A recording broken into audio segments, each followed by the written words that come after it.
자, 191쪽과 192쪽에 빅뱅 우주론의 증거가 나와요.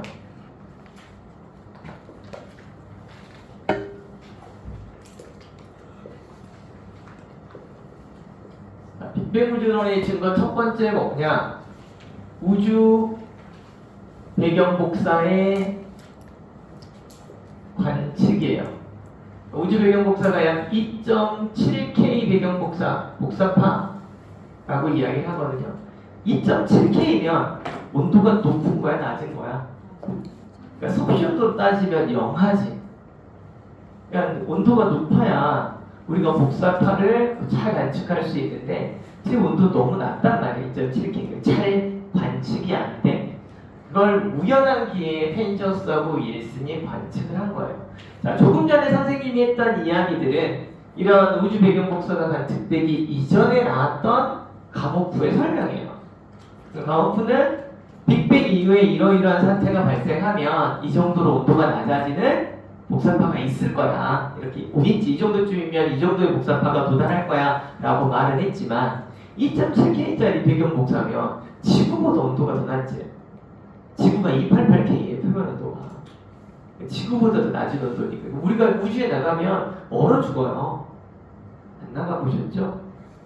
저도 안 나가봐서 알 수가 없지만 2.7K짜리 온도가 복사파가 이렇게 너저분하게 있는 우주인데 우연하게 이 둘이 발견을 해요. 이 펜저스하고 윌슨이라고 하는 친구가 뭐 하는 사람이냐면 전파망원경을 가지고 우주 관측하는 사람이에요. 전파망원경을 이렇게 오늘 선생님 날씨가 너무 좋아서 다음 주에 있을 수업 때문에 망원경 다 빼놓고 혼자서 저녁에 운동장에서 별 관측을 할 건데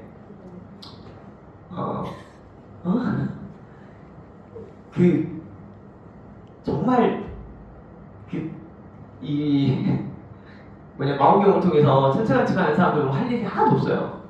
그러니까 제일 일이 뭐냐면 이제 우리 학교는 관측소가 있는 곳이 아니니까 지금 그래서 맨날 저기 별관 4층 옥상을 보면서 저기에 컨테이너 박스 2개만 올려주면 관측소를 만들 텐데 맨날 그러고 있거든요, 제가.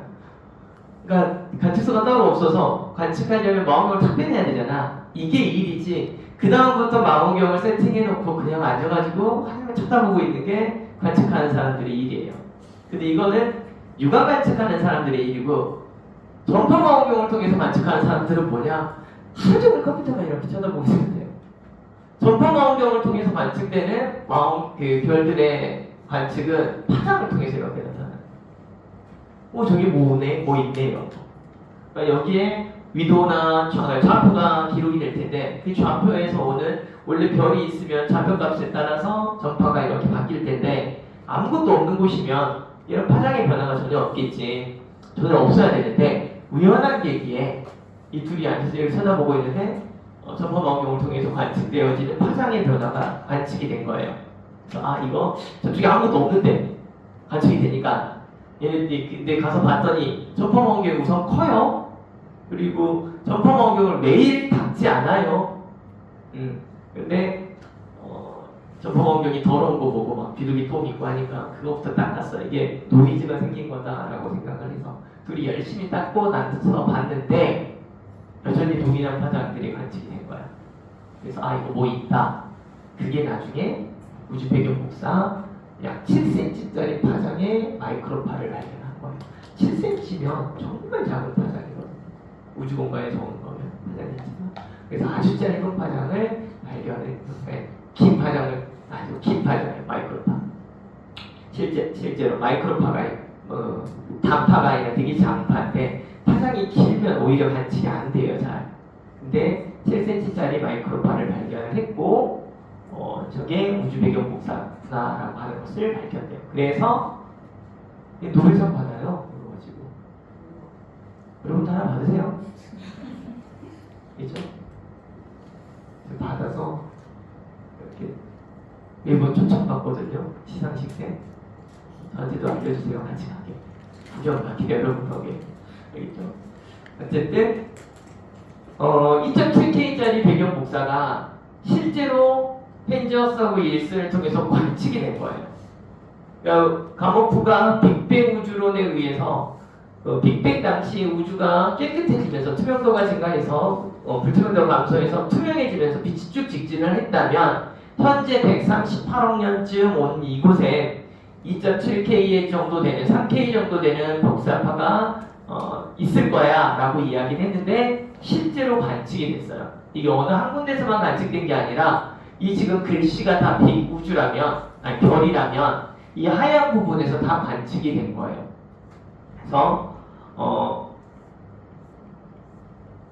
펜저사 1순위 관측한 여기 이제 중심부가 보통 은하수 있는데요. 그러니까 은하의 단면은 별이 많아요. 은하의 단면은 별이 많고 별이 많다 보니까 밝게 보이는 건데 여기 이제 이렇게 처리를 한 거야. 펜저사 1순위 관측해서 우리가 관측할 수 있는 우주를 봤을 때 우주의 단면 은하가 있는 쪽 말고 나머지 그러니까 이 초록색으로 있는 부분이 우주 배경이에요. 이런 쪽에서 대부분의 복사파가 관측이 됐다. 자, 그리고 나서 이제 최근까지 오다 보니까 여기 보시면 붉은색과 푸른색 영역의 어떤 다양한 모든 곳에서의 별이 없다라고 여겨지는 곳에서 이렇게 다양한 영역의 복사파들이 조금씩 관측이 되는 것으로 보아 실제로 빅뱅 우주론에서 이야기했던 약 2.7K짜리 배경 복사가 그때부터 지금까지 쭉 지속돼서 온 것이지 않겠느냐라고 이야기를 한 거예요. 근데 이게 어느 한쪽 단면에서만 보이는 게 아니라 모든 우주에서 관측이 되니까 이게 우주 배경 복사가 됩니다라고 설명을 했고요. 그 다음 여기 두 번째 증거입니다. 두 번째 증거는 우주를 구성하고 있던 수소와 헬륨의 질량비를 분석을 해서 관측을 했더니 얘가 약 3대 1의 질량비를 보이더라 라고 이야기를 한 겁니다. 그러니까 실제로 빅뱅이라고 하는 친구가 아까 3분쯤 됐을 때 양성자, 중성자 만들었는데 얘네들이 38만 년쯤 되면은 양성자였던 아이들과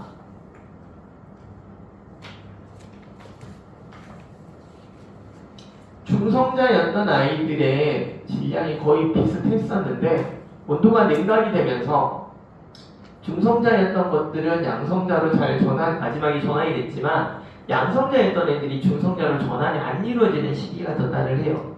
자, 그래서 여기 38만 년쯤 됐을 때 양성자의 비율과 중성자의 비율이 약 이렇게 14대 2, 7대 1 7대 1 정도의 비율로 바뀌어요. 자, 이런 상태에서 얘네들이 결합이 돼서 얘가 헬륨 원자핵이 된 거예요. 그리고 이 각각 하나하나가 다 뭐가 되냐면 수소 원자핵이 돼요. 그래서 38만 년 즈음에 실제 중성원자가 만들어지기 바로 직전에 3분에서부터 원자핵이 만들어질 땐 요랬는데 수소 원자핵과 헬륨 원자핵의 개수비를 봤더니 약 12대 1이에요. 근데 질량비를 봤더니 12대 4예요. 다시 말해서 3대 1인 거야. 이게 안정화된 상태예요. 온도가 낮아져서 수소 원자핵과 헬륨 원자핵이 만들어졌는데 실제 수소 원자핵과 헬륨 원자핵의 개수비와 질량비를 분석해보니 질량비가 약 3대 1 정도가 되더라. 자, 그리고 나서 38만 년이 지나면 얘네들이 자유전자가 붙어서 뭐가 된다고 했었냐면 수소 원자와 헬륨 원자가 된다고 했지. 근데 자유전자의 질량은 워낙 작아서 무시하거든요. 그래서 수소 원자와 헬륨 원자의 질량비가 곧 3대 1이 될 거야 라고 가모프는 이야기를 했어요. 여기까지 이해되셨죠? 그 내용이에요. 수소와 헬륨의 질량비가 약 3대 1이 된다. 그런데 수소 원자와 헬륨 원자를 우리가 지금 우주에서 처음에는 관측하기가 어렵잖아. 눈에 보일 만큼이 아니니까. 근데 우리가 실제 우주 공간에 있는 물질들을 스펙트럼 분석을 통해서 알게 됐다라고 우리가 여기 별 천문 쪽 다룰 때 처음에 이야기를 했지. 그래서 스펙트럼 분석을 통해서 우주 공간에 있는 물질이 수소와 헬륨이 대부분이고 그 수소와 헬륨의 비가 약 3대 1인 걸로 측정이 됐어요. 그러니까 그 당시 우주가 안정화가 되는 그 시점, 원자들, 중소원자가 생성되기 시작할 시점에 만들어진 수소원자와 헬륨원자의 비가 3대 1인데 현재도 여전히 3대 1인 거면 실제 빅뱅 우주론에 의해서 우주가 생성돼서 현재 우주 공간의 물질을 이루고 있다라고 설명할 수 있겠지. 왜냐하면 빅뱅 우주론은 그 이후에 물질이 생성되는 게 아니라 그랬지. 생성되는 게 아니라 얘네들이 이제 결합하게 되면 뭐가 되고 별이 되고, 근데 그 별들이 만들어졌다가 다시 부서졌다가 없어졌다가 이거 계속 반복만 할 뿐이잖아. 그래서 우주 공간을 채우고 있는 대부분의 입자들은 수소원자와 헬륨원자인데 이렇게 해서 형성된 비율이 3대 1일 거라고 추정했는데 실제 관측비가 3대 1인 거 보니 빅뱅 우주론이 맞나 보다 이렇게 이야기한 거예요. 여기까지 이해되셨죠? 그래서 이 두 가지가 정상 우주론보다 빅뱅 우주론에서 말한 이야기들을 뒷받침하고 있기 때문에 빅뱅 우주론의 증거입니다 라고 이야기를